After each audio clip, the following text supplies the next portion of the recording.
손녀가 죽었습니다. 군에서. 국가가 지켜야 할 그 공간에서 성희롱, 구타, 따돌리. 그리고 침묵. 그 아이는 결국 뛰어내렸습니다. 저는 마지막으로 국방부 근무지원단 단장으로 예편한 예비역 준장 이정순입니다. 한때 저는 강한 군을 만들겠다며 병사들의 눈물쯤은 외면했습니다. 그런데 그 강한 군대가 제 손녀를 죽였습니다. 이제 제가 말하겠습니다. 이건 단순한 타령도 개인의 약함도 아닙니다. 이건 국가가 외면한 하나의 생존 기록입니다. 끝까지 봐주십시오. 여러분의 침묵이 누군가의 고통이 되지 않도록 지금 이 이야기 시작하겠습니다. 저는 마지막으로 국방부 근무지원단 단장으로 예편한 예비역 준장 이정순입니다. 나이는 64세입니다. 지난 40년 가까이를 군에 몸담았고 단 한 번도 흔들림 없이 임무 완수를 최우선으로 살아왔습니다. 하지만 지금 내 마음은 오직 하나, 내 손녀 장유진 뿐입니다. 손녀가 16살이 되던 해 남편과 저, 아들과 며느리, 그리고 우리 유진이랑 겨울 나들이를 갔다가 터널 입구에서의 블랙아이스 때문에 15중 추돌 사고가 났습니다. 그때 살아남은 것이 저와 유진이었습니다. 이 때문에 허망하게 남편과 아들, 며느리를 먼저 떠나보내야 했습니다. 저도 정년퇴직이 얼마 남지 않은 상황에서 그때부터 유진이랑 저 둘이서 관사에서 살게 되었습니다. 저는 군인, 할머니, 부모의 일인 사역을 했습니다. 며칠 전 그 아이가 군복을 입겠다는 말을 처음 꺼냈을 때 나는 아무 말도 하지 못했습니다. 장유진은 현재 22세로 한국 수영 배영 파트 국가대표 출신이었습니다. 고등학교 때 전국체전에서 금메달을 거머쥐던 날 나는 누구보다 기뻤습니다. 그날 내가 선물로 건네준 은목걸이는 내가 흘린 땀은 절대 헛되지 않았다는 내 방식의 격려였습니다. 그렇게 단단하고 고든 나이였기에 군대에서도 잘 해낼 거라 믿었습니다. 군대라는 선택지를 선택한 것은 오롯이 저 때문이었습니다. 할머니 같은 훌륭한 군인이 되고 싶어요. 그때는 이 말이 땅을 치며 통곡할 정도로 사무칠 말이 될 줄 꿈에도 몰랐습니다. 입대 전날 유진과 나는 함께 저녁을 먹었습니다. 별말 없이 고기를 구웠고 간간히 눈이 마주칠 때면 그저 웃으며 고개를 끄덕였습니다. 할머니, 저 잘할게요. 그 짧은 말에 담긴 떨림을 나는 그때는 미처 알지 못했습니다. 다음 날 새벽 유진은 정문 앞에서 깍듯하게 인사하며 떠났습니다. 충성 다녀오겠습니다. 아직 후드티에 청바지, 흰색 스니커즈 운동화를 신은 손녀의 뒷모습을 물끄러미 바라보면서 알 수 없는 두려움과 전율이 살짝 일었습니다. 그때 처음으로 군이 두려워졌습니다. 시간은 빠르게 흘렀고 입대한 지 한 달 보름이 지난 날 첫 면회와 퇴소식이 진행되었습니다. 나는 깨끗하게 드라이된 정장을 꺼내 입고 정갈하게 단장한 뒤 부대를 찾았습니다. 얼굴 한번 보고 안부 한마디 들으면 마음이 놓일 줄 알았습니다. 하지만 그날의 면회는 내 예상과 전혀 달랐습니다. 퇴소식이 진행되고 난 후 면회실 문이 열리고 장유진이 들어섰습니다. 순간 나는 심장이 철렁 내려앉았습니다. 건강했던 체격은 눈에 띄게 말라 있었고 무릎은 절뚝이며 걸어왔습니다. 유진은 억지로 웃었지만 그 눈빛에는 생기가 없었습니다. 나는 아무 말 없이 식당으로 데려갔습니다. 유진은 마치 아무 일도 없다는 듯 훈련은 좀 힘들지만 잘 지내고 있다고 말했습니다. 하지만 물을 마시는 손이 떨리고 있었고 소매 끝으로 보이는 멍 자국은 나를 왠지 모를 불안감을 들게 했습니다. 힘들지 않니? 왜 이렇게 말랐니? 짬밥이 맞지 않았어?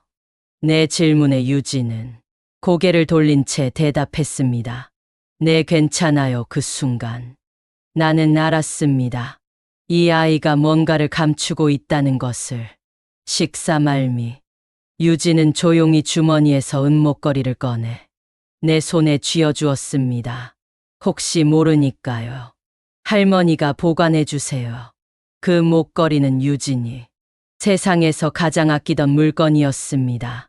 나는 입을 다문 채 그 조그만 금속의 무게를 느꼈습니다. 면회를 마친 후 돌아오는 길, 손에 쥔 은목걸이를 계속 만지작거렸습니다. 그날 나는 느꼈습니다.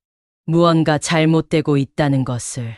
그리고 그 예감은 4개월 뒤 한 통의 전화를 통해 현실이 되었습니다. 4개월 후 어느 날 새벽 3시를 막 넘긴 시각에 전화벨이 울렸습니다. 여보세요. 군 복무 시절부터 몸에 밴 반사적인 감각이 나를 깨우고 전화를 받았습니다. 휴대폰 너머로 들려온 목소리는 낯선 군인의 말투였습니다. 장유진 하사 본가이죠. 가족 되십니까? 긴급한 상황이 있어 연락드렸습니다. 현재 장유진 하사 총기와 실탄을 소지한 채 무장 이탈했습니다. 이 말을 들은 나는 하늘이 무너지는 듯 했습니다. 너무나 당황스러웠습니다. 나는 말없이 휴대폰을 꽉 쥐며 그 자리에 서서 얼어붙었습니다. 이내 정신을 차려야 했습니다. 당황할 겨를도 없었습니다. 나는 즉시 옷을 챙겨 입고 서랍 깊숙이 넣어두었던 군용 지도와 장비를 꺼냈습니다. 예비역이지만 아직 끝나지 않은 임무가 남아 있었습니다. 유진은 단순히 도망친 것이 아니었습니다. 그 아이가 그 선택을 했다는 사실 자체가 모든 것을 말해주고 있었습니다. 나는 예전 특수전 사령부에서 정보 담당 과장으로 근무할 당시 유진이가 현재 근무하고 부대 인근의 훈련 커리큘럼을 짠 기억이 떠올랐습니다. 가만히 지도를 바라보며 이 지역에 내가 직접 설계한 훈련 루트와 각종 비트 등의 기억을 떠올리려 애썼습니다. 결국 유진이는 산으로 향할 확률이 높다고 판단했습니다. 군 내부 수색은 대부분 마을과 도시를 중심으로 이루어지고 있었습니다. 하지만 나는 알고 있었습니다. 진짜 숨고 싶은 사람은 사람 많은 곳으로 가지 않는다는 것을요. 빠르게 차를 몰고 포천 외곽순환도로를 빠져나왔습니다. 그리고 반경 20km 내에서 가장 유력하게 유진이가 있을 것으로 예상되는 대둔산 근처에 차를 세웠습니다. 무작정 장비를 챙겨 산을 올랐습니다.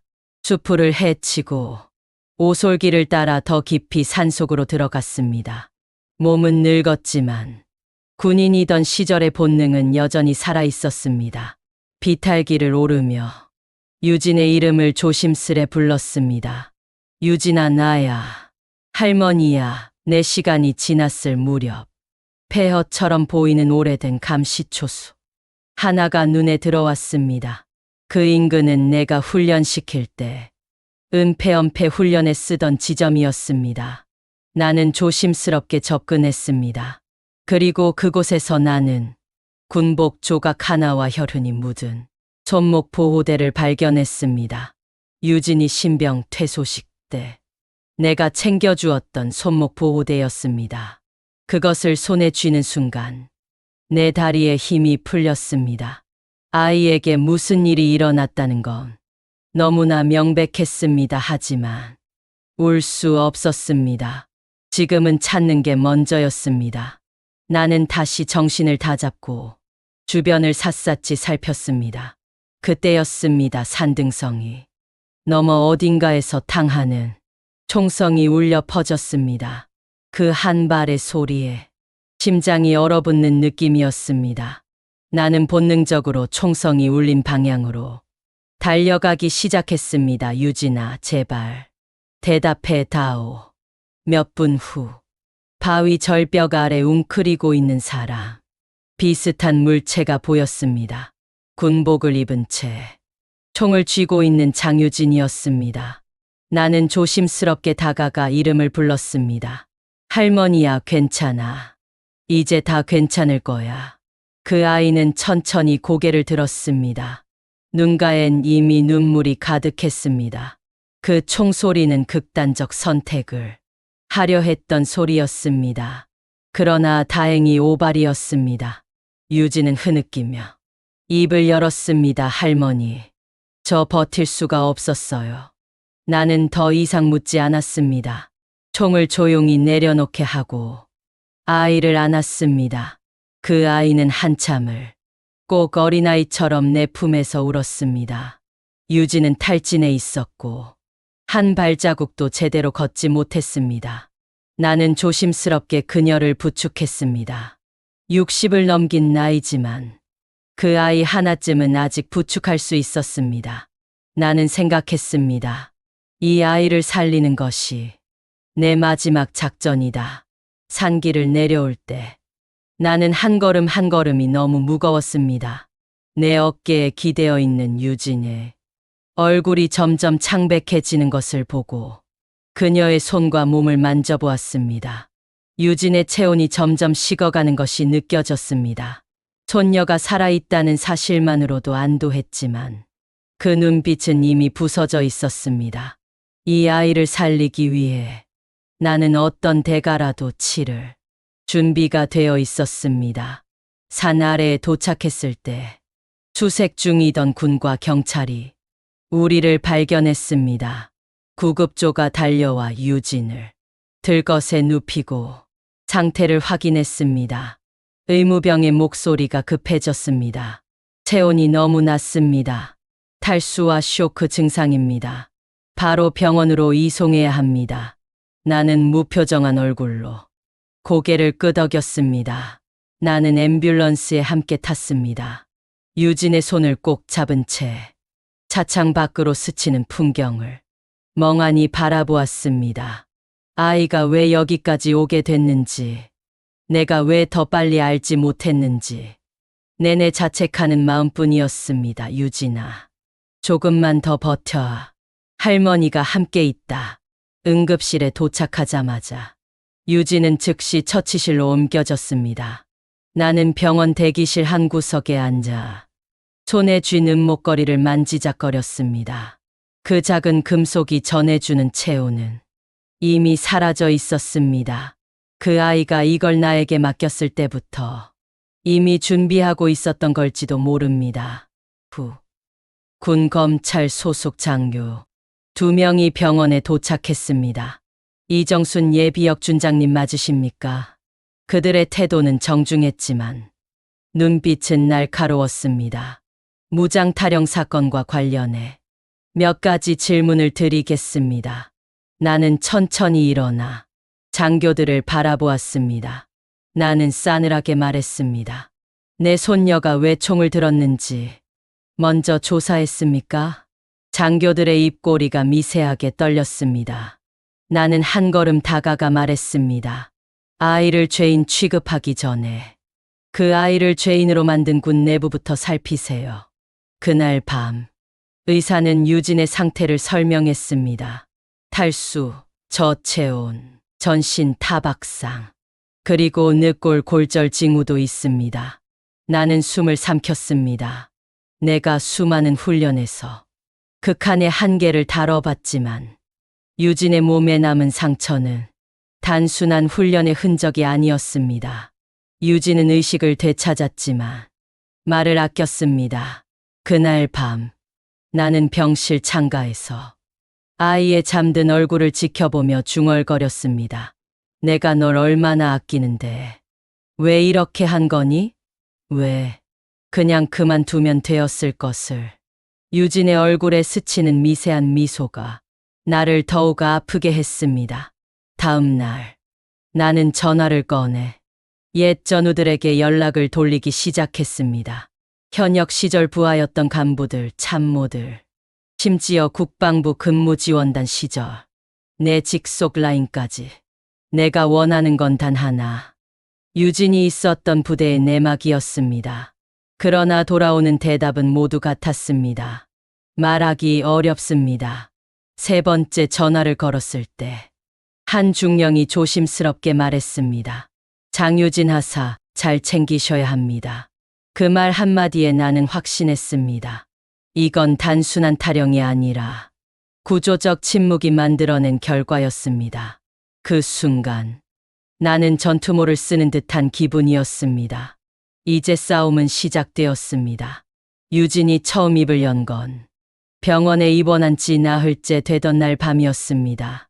창밖에서 봄비가 내리고 있었고 병실은 적막했습니다. 나는 침대 옆에 앉아 아이의 손을 조심스럽게 감싸고 있었습니다. 그때 유진이 아주 낮은 목소리로 말했습니다. 할머니, 밤마다 무서웠어요. 나는 아이를 바라보며 아무 말도 하지 않았습니다. 그 아이가 그동안 얼마나 많은 말들을 삼켰을지를 생각했습니다. 유진은 눈을 감은 채 말을 이었습니다. 처음엔 그냥 얼차려였어요. 군대니까. 당연한 건 줄 알았어요. 그런데 그 말 끝에 삼켜진 울음이 내 가슴을 찢었습니다. 밤마다 선임병들이 돌아가며 저를 불렀어요. 물도 주지 않고 무릎 꿇게 하고 성적인 농담을 하고 때리기도 했어요. 나는 숨을 멈춘 채 들었습니다. 못 웃으면 다시 맞았고 울면 겁쟁이라고 조롱했어요. 그 아이는 눈을 뜨지 못한 채 그 지옥을 다시 걷고 있었습니다. 유진은 고개를 들지 못했습니다. 저만 그런 게 아니에요. 같이 들어간 다른 친구들도 다 당했어요. 근데 아무도 말 못했어요. 간부들한테 말하면 더 심해진다고. 나는 입술을 깨물며 아이의 말을 끝까지 들었습니다. 유진은 한참 말을 멈추더니 다시 입을 열었습니다. 하루는 저한테 여군 고참이 저녁 점호 후에 다가왔어요. 어차피 우리 여자잖아. 내가 너 괴롭히는 윗 고참들 다 막아줄게. 내가 아니면 누가 너를 막아주겠냐? 라고 하면서요. 그리고는 자기가 혼자 자는 것을 무척 싫어한다면서 꼭 누군가 안고 자야 한대요. 그리고는 제 침낭에서 같이 자자고 했어요. 전 완강히 거부했어요. 그리고 이런 일이 있었어요. 부대 내 남성 선임 간부인 모 상사님이 계시는데 자꾸 저를 따로 불러 얼차려를 주었어요. 제가 많이 부족하다면서 정신무장을 시킨다는 핑계로요. 그리고 얼차려를 받다가 쓰러진 저를 부축하면서 제 가슴을 슬쩍 만지기도 하고 등에 메인 군장을 받쳐준다면서 제 엉덩이 위에 손을 대기도 하였고 한 번은 쓰러져 있을 때 훈계한다고 제 머리를 발로 뚝뚝 차기까지 했어요. 제일 힘들었던 것은 가지고 다니던 지휘봉으로 제 가슴과 배, 엉덩이를 찌르면서 훈계를 했는데 열중 쉬어 자세에서 움직였다고 다시 가혹행위를 했어요. 정신무장이 덜 되어서 그렇다고 하더라고요.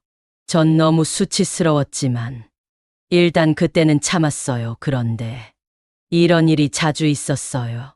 그래서 제가 반항을 했어요. 그랬더니 군대에서 항명이라고 위에 보고해서 영창에 보내겠다고 했어요. 전 너무 무서웠어요. 어찌할 바를 몰랐어요. 여군 고참들과 남성 간부 선배들이 저를 가만히 두질 않았어요. 그 순간 내 안에 있던 무언가가 치밀어 올랐습니다. 이런 일이? 나는 수없이 많은 상황에서 부하를 지휘했지만 그 어떤 전투보다 이 이야기가 더 고통스러웠습니다. 나는 조용히 아이의 등을 감싸 안았습니다. 유진아, 내 잘못이 아니야. 단 하나도 내 잘못이 아니야. 아이는 내 품에 안긴 채 조용히 울었습니다. 그날 밤 나는 병실 바닥에서 잤습니다. 아이가 깰까봐 멀어지지 않기 위해서였습니다. 다음 날 아침 나는 바로 국방부에 있는 옛 동료에게 다시 전화를 걸었습니다. 그러나 대답이나 반응은 거의 똑같았습니다. 마지막으로. 내가 가장 신뢰했던 정보 참모였고, 현역 시절 나의 그림자 같던 인물인 최대령에게 전화를 걸었습니다. 지금 당장 유진이 있었던 중대와 지휘 체계를 파악해줘. 그는 망설이지 않고 예라고 대답했습니다. 그날 오후, 나는 유진의 병실에 다시 들어갔습니다. 아이는 여전히 창밖만 바라보고 있었습니다. 유진아, 내 이야기를 기록할 거야. 그들이 지운 걸 다시 써야 해. 유진은 천천히 고개를 끄덕였습니다. 도움이 될 수 있다면 할게요. 나는 휴대폰 녹음 기능을 켜고 유진이의 상처 입은 기억을 하나씩 꺼내기 시작했습니다. 지목 가능한 선임병의 이름, 조롱의 내용, 폭력의 횟수, 간부들의 반응까지. 그건 단순한 진술이 아니라 생존자의 기록이었습니다. 나는 그 순간 이 아이가 단순한 피해자가 아니라 걸 깨달았습니다. 그날 밤 나는 결심했습니다. 이 싸움은 더 이상 유진만의 것이 아니었습니다. 나는 내 군복 인생 동안 침묵했던 시간에 대해 책임져야 했습니다. 이 아이를 지키지 못했다면 이제 이 아이의 진실을 끝까지 지켜야 했습니다. 나는 유진의 증언을 녹음한 파일을 정리해 USB에 담았습니다. 그리고 직접 국방부 군사경찰실에 제출하러 갔습니다. 정문을 지날 때 후배 장성들이 인사하며 지나갔습니다. 하지만 그날따라 그 인사들조차 공허하게 들렸습니다. 내가 이 조직에 다시 발을 들인 이유는 단 하나였습니다. 군사경찰실의 사건 접수 담당이 유진의 사건을 정식 접수하겠다고 했습니다. 나는 그 말 뒤에 숨어있는 망설임을 읽었습니다. 중대한 사안이라 판단됩니다만 절차상 시간이 다소. 나는 말했습니다. 그 사이 또 다른 유진이 생기겠지요. 그걸 감당하시겠습니까? 며칠 뒤 담당 수사관의 전화가 저에게 걸려왔습니다. 곧 병실로 찾아가 조사를 시행하겠다고 했습니다. 이후 찾아온 수사관은 유진과 차분하게 조사를 진행했고 유진은 모든 걸 있는 그대로 이야기했다고 했습니다. 하지만 담당 수사관이 가고 난 그날 밤 병원 내에서 수상한 남성이 유진 병실을 기웃거렸다는 간호사의 연락을 받았습니다. 깜짝 놀랐습니다. 나는 곧장 병실로 올라가 병원 측에 경비를 요청했습니다. 이제 누군가가 이 진실을 막으려 하고 있었습니다. 다음 날 병원 원장님이 저를 조심스럽게 불러 이렇게 말을 건네왔습니다. 국방부 정훈실이라는 곳에서 환자 상태를 공식적으로 보고해달라는 요청이 있었습니다. 나는 그 말이 무엇을 의미하는지 알고 있었습니다. 사건을 덮기 위한 정신질환 프레이밍이 시작되고 있었던 것입니다. 나는 곧장 전화를 걸어 예전 일면식이 있었던 국회 국방위원회 소속 장두필 의원에게 연락했습니다. 옛 전우이자 인권 문제에 적극적이던 그 장두필 의원은 내 말을 끝까지 들었습니다. 이정순 선배, 이 일 정말 공개하실 거예요? 모든 준비가 되셨습니까? 나는 대답했습니다. 나 혼자 싸우는 게 아닙니다. 손녀와 수많은 유진들과 함께입니다. 군 내부의 대응은 점점 조직적으로 바뀌어 갔습니다. 수사 속도는 느려졌고 관련자 조사는 지연됐습니다. 심지어 유진을 도왔던 의무병이 갑작스레 타 부대로 전출되기도 했습니다. 나는 더 이상 기다릴 수 없었습니다. 그날 밤 나는 SNS에 유진의 멍든 팔 사진 한 장과 함께 짧은 문장을 올렸습니다. 이 아이는 국가의 명령에 응했고 국가는 이 아이를 보호하지 않았다. 단 몇 시간 만에 수천 개의 공유가 이어졌고 익명 계정들을 통한 증언들이 쏟아졌습니다. 누군가가 막고 싶어 했던 진실이 스스로 퍼지기 시작했습니다. 다음 날 언론이 움직이기 시작했습니다. 한 인터넷 매체 기자가 병원을 찾아와 인터뷰를 요청했고 나는 승낙했습니다. 장유진 이병, 그 아이는 제 손녀입니다. 그 아이가 군에서 겪은 일은 한 사람만의 고통이 아닙니다. 그 순간 내 말은 예비역 준장의 고백으로 포털 헤드라인을 장식했습니다. 국방부는 진화에 나섰고 공식 보도자료를 냈습니다. 현재 조사는 진행 중이며 내무반 내 문제는 확인된 바 없다. 나는 분노했습니다. 사실이 아니라 절차로 덮는 방식, 나는 그것을 너무도 잘 알고 있었습니다. 그날 밤 유진은 내 손을 붙잡고 말했습니다. 할머니, 괜찮으세요? 너무 많이 싸우고 계셔서. 나는 조용히 대답했습니다. 이건 내 싸움이기도 하지만 이제는 내 전쟁이기도 하단다. 그리고 나는 결심했습니다. 기자회견을 열자. 진실을 세상에 직접 말하자. 기자회견은 서울 여의도 모처에서 비공개로 준비됐습니다. 내가 직접 연결한 국회 보좌관과 인권단체 활동가들이 자리를 마련해 주었습니다. 이정순 예비역 준장이 손녀 피해 사실을 직접 밝힌다는 소식은 금세 언론에 퍼졌습니다. 카메라 수십 대가 나를 향하고 있었습니다. 나는 단상에 올랐습니다. 손에는 유진의 증언이 담긴 진술서와 사진, 그리고 그 아이가 항상 걸고 다니던 은목걸이가 있었습니다. 마이크 앞에 선 나는 숨을 고르며 입을 열었습니다. 저는 마지막으로 국방부 근무지원단 단장으로 예편한 이정순 준장입니다. 군에 몸담았던 시간 동안 저는 수많은 병사를 지휘했습니다. 하지만 그 과정에서 저는 때때로 고통을 외면한 지휘관이었습니다. 잠시 침묵이 흘렀고 나는 유진의 이름을 꺼냈습니다. 그 아이는 제 손녀입니다. 지금 병원에 누워 있습니다. 살아남기 위해 탈영을 선택해야 했던 아이입니다. 나는 유진이 겪은 가혹 행위를 조목조목 나열했습니다. 야간 얼차려, 반복된 성희롱, 구타, 따돌림, 그리고 이를 묵인한 간부들의 이름까지. 이 아이는 제게 말했습니다. 말하면 더 맞는다고요. 그래서 침묵했답니다. 기자들의 플래시가 조용히 터졌습니다.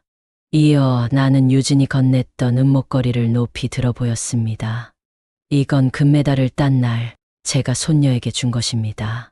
그 아이는 입대 후에 쭉 이 목걸이를 간직하고 있었지만 퇴소식 날 면회 때 제 손에 쥐어주며 말했습니다. 혹시 모르니까요. 라고요. 지금 그 혹시가 실제로 일어나고 있습니다. 여러분이 도와주셔야 해요. 도와주세요. 내 목소리는 떨렸지만 멈추지 않았습니다. 회견이 끝난 뒤 기자들은 몰려들었고 방송사들은 긴급 방송을 내보냈습니다. 그날 오후 유진의 이야기는 포털 메인과 SNS를 타고 전국으로 퍼졌습니다. 군 내부에서도 심상치 않은 기류가 감지됐습니다. 국방부는 곧바로 진상조사단 구성을 발표했습니다. 하지만 조직은 그렇게 쉽게 변하지 않았습니다. 다음 날부터 익명의 협박 전화와 메시지가 쏟아졌습니다. 군 명예를 더럽히지 마라. 예비역 장성이 왜 나서냐, 이래도 되냐는 비난도 있었고, 지휘 체계를 흔들면 위험해진다는 직접적인 위협도 받았습니다. 나는 흔들리지 않았습니다. 군은 내 몸이자 과거였지만 내 손녀는 나의 현재이자 미래였습니다.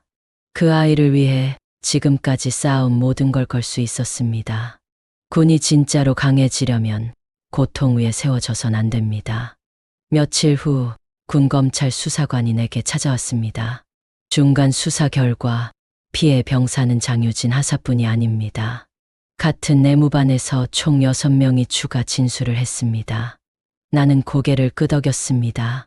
이제야 진짜 수사가 시작되는군요. 하지만 예상치 못한 소식이 이어졌습니다. 가해자 중 한 명이 훈련병 시절에도 유사한 성폭력과 폭행을 저질렀던 이력이 있었습니다. 그 아이는 계속해서 성범죄와 동급 훈련생에 대해서도 가혹행위를 저질렀고 아무도 막지 않았던 것 같습니다. 그때 나는 확신했습니다. 이건 개인의 문제가 아니라 구조의 문제였습니다. 기자회견이 있던 날 밤 유진은 오랜만에 환하게 웃었습니다. 할머니 덕분에 나 이제 조금은 괜찮아졌어요. 나는 그 말이 얼마나 나를 살게 했는지 모릅니다. 하지만 그 웃음이 우리가 나눈 마지막 대화가 될 줄은 몰랐습니다. 저는 잠시 옷가지와 빨래거리를 가지고 집에 다녀올 요량으로 집으로 향했습니다. 유진이에게는 내일 아침에 맛있는 반찬을 잔뜩 가지고 오겠다고도 했습니다. 그런데 다음 날 새벽 간호사에게 전화가 왔습니다. 이정순 보호자님, 장유진 하사가 없어졌습니다. 심장이 덜컥 내려앉았습니다. 입원 중인 아이가 사라졌다니? 혹시 동의 없이 병원 밖으로 나갔나 하고 생각했습니다. 이 소식은 저에게 청천벽력 같은 말이었습니다.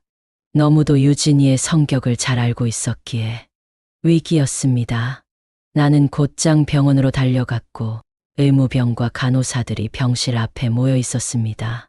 책상 위에는 흰 봉투 하나가 놓여 있었습니다. 그 안에는 유진이 손으로 직접 쓴 편지 한 장과 다시 병원에 입원할 시 유진에게 전해준 은목걸이가 있었습니다.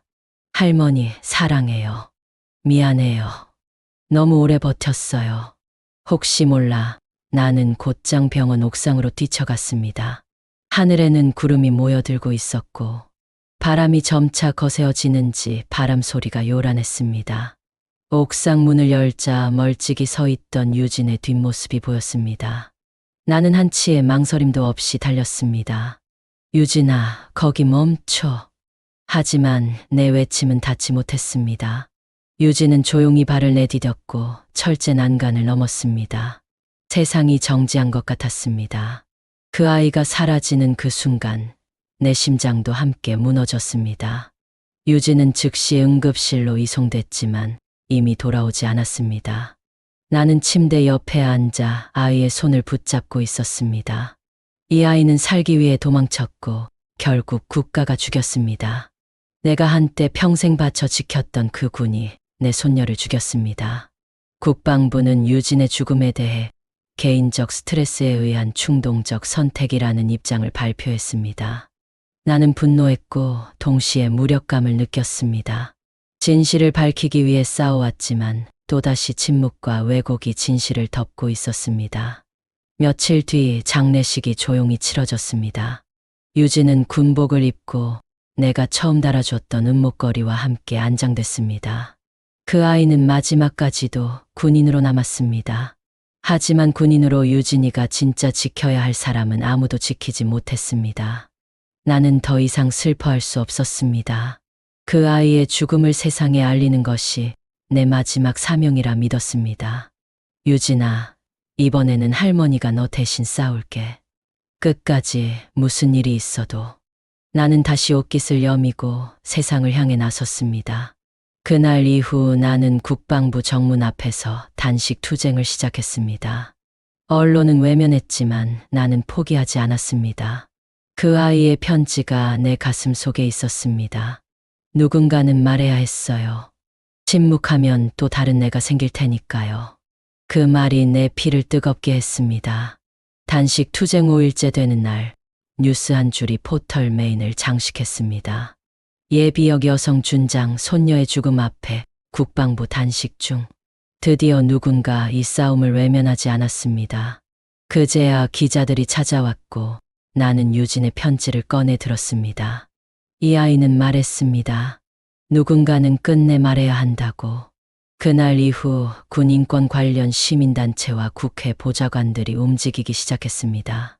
국방위원회는 유진 사건의 경위를 따로 조사하겠다고 발표했습니다. 군 검찰도 압수수색을 진행했고 가해자들의 폰과 사물함에서 촬영 영상이 발견됐습니다. 그 영상은 고통을 유의 삼은 자들의 잔인한 기록이었습니다. 누가 언제 무엇을 했는지 모든 것이 증거로 남아 있었습니다. 영상에는 유진뿐 아니라 다른 피해자들도 등장했고 가담한 간부들의 얼굴도 선명했습니다. 그동안의 침묵이 더 이상 불가능해졌습니다. 국방부는 공개 사과와 함께 군 병영 문화 전면 개편을 약속했습니다. 그렇다고 내가 멈출 수는 없었습니다. 나는 유진의 이야기를 알리기 위한 강연을 시작했습니다. 첫 강연은 군인권센터에서 열렸고 수십 명의 청년 장병들이 조용히 자리에 앉아 있었습니다. 제가 여러분 앞에 선 이유는 단 하나입니다. 다시는 이런 일이 반복되지 않도록 하기 위함입니다. 강연에서 나는 처음으로 내 지난 날을 고백했습니다. 나는 지휘관으로서 강한 군을 말했지만 그 안에서 울고 있던 병사들의 고통을 외면했습니다. 그 무정함의 대가가 제 손녀에게 돌아왔습니다.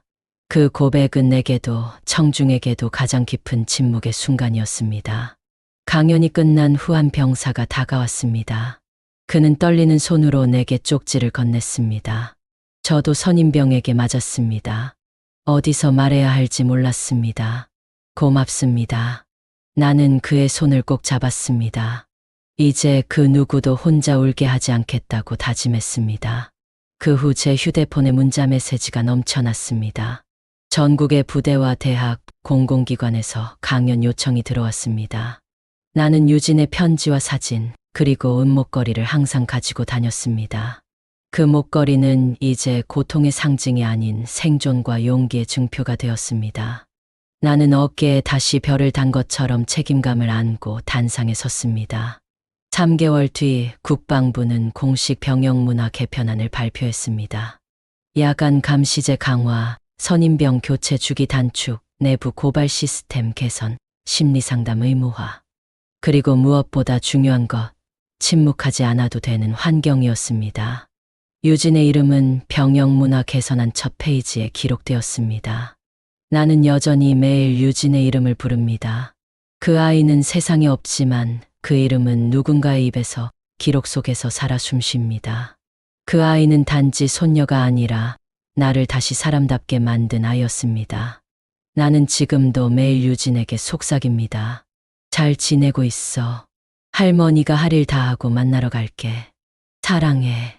어느 봄날 작은 추모공원이 만들어졌습니다. 그 안엔 조용한 비석 하나가 서 있습니다.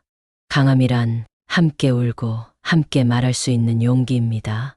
나는 그 앞에 은목걸이를 내려놓고 조용히 웃었습니다. 유진은 사라지지 않았습니다. 우리 안에 살아있을 것입니다. 감사합니다. 현재 많은 여성 군인들이 현재 성폭력과 구타, 얼차려, 가혹행위 등에 노출되어 있습니다. 그러나 사정상 말 못하는 경우가 많다고 들었습니다. 이들을 위해 이 영상을 바칩니다. 부디 힘내세요. 여러분, 저의 이 이야기에서 깊은 감동을 받으셨나요? 구독, 좋아요, 알림 설정 클릭 부탁드립니다. 저에게는 많은 힘이 됩니다. 감사합니다.